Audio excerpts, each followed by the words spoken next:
First, thank you so much for doing this interview with me. Here's the funniest part. I have interviewed you guys for years. Okay? You, my friend, we've done it in person and we've done it with Zoom.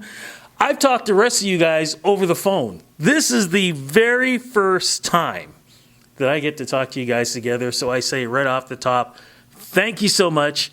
Great to see you guys back in Toronto. How does it feel being back in a city that supported you guys from day one? It's great. We love Toronto. We love Canada. So it's great to be back, and we're finally going to be able to perform for our fans here again. And after all these years, this is really the first time it's been all four of us together. Wow. Yeah.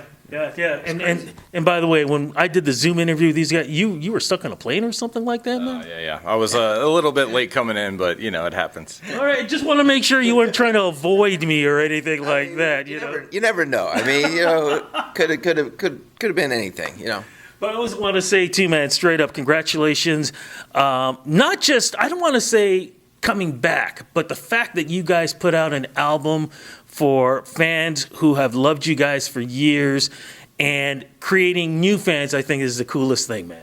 Well, that's what you hope for, right? You want to celebrate your fans who have stuck with you all these years, but also create some new fans out there and continue that journey with some new faces and new fresh fans. And that's what I think this album is really good for. It's a celebration of our past, 5 re-records on Full Circle, and then obviously 5 new songs. So it's celebrating the journey ahead as well. So it's kind of a full circle moment with Full Circle, if you will. What was the reaction like for fans when they finally got a chance to hear it? Oh man, it's been amazing. We didn't know what to expect. It's been a long time, like we said, since we put out some new music, and you're always kind of nervous and trepidatious about putting stuff out. But the response has been amazing, especially to the new songs, and people are loving the re-records. So it's been great reviews for us. We traditionally, the boy band guys, never got good reviews no matter what you put out, and I guess it's kind of a different time. People are kind of embracing us now, and I don't know whether it's the nostalgia play or just so many people out there have so many choices, and they're just kind of being honest with the music now, but it's been really, really well received. You said something that I've asked this for years. You used the term boy band, okay? Why is it that when you have young, white, young men singing together, it's a boy band, but if it was black, it's a group? Why? Racism. I don't know what else to say. I mean, really, I don't know. I mean, music changed a lot. Like when we first were putting ourselves together, there was only. But hold on, no, I stop you and remind people who your record label was. Well, we got signed to Motown, and we're very proud of that. Are some of our favorite artists of all times, especially Boyz II Men, who we really modeled ourselves after.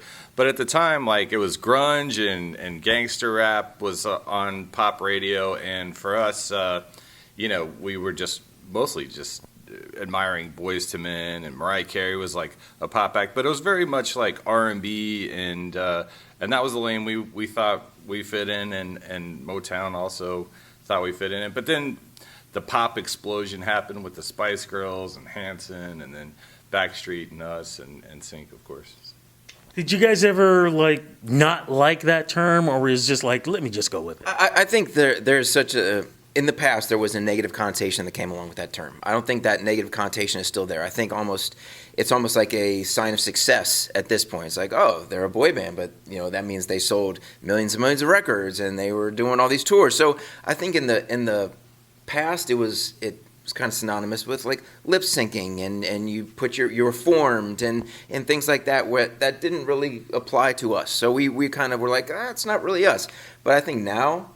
And the fact that we're either close to 50 or over 50 and we're still being called boys, I think we're just going to take that as a win, So we'll roll with it. Well, you guys are also touring. How does it feel being back on the road? As we speak, you guys are hitting Niagara Falls, and then later on in the summer, CNE. You guys are basically the big headliners, even though we got a great amount of groups, including a stablemate of Motown. Commodores are playing at the CNE. It's great to see you guys back. Yeah, well, it's great to be back, and Canada was really one of the first places we actually broke as a group. We have some really incredibly fond memories of being here early on in our career, and Canada kind of put us on the map, and this is one of the places that we enjoyed success earliest in our career. So it's great to be back, and as you mentioned, later this summer, August 23rd, we'll be at C&E, and excited for that, and excited to see all our fans here in Toronto, and of course tonight, or tomorrow night rather, is the Niagara Falls show. So always great to be back here in Canada. We have some incredible fans here, and anytime we can come back and perform for them, it's a special moment. I gotta ask, man, how are the dance moves? Because we are getting a little older. And how are the vocals? Well, the dance moves are same as they always were, but the vocals, we like to feel like we're getting better. I mean, look, if you're doing this for 30 years and we're together in harmony, you know, if we're a true quartet, you can only hope you get better, and you know, that's hopefully still on point. But the dance moves, I'm so sorry to say, are still not existent.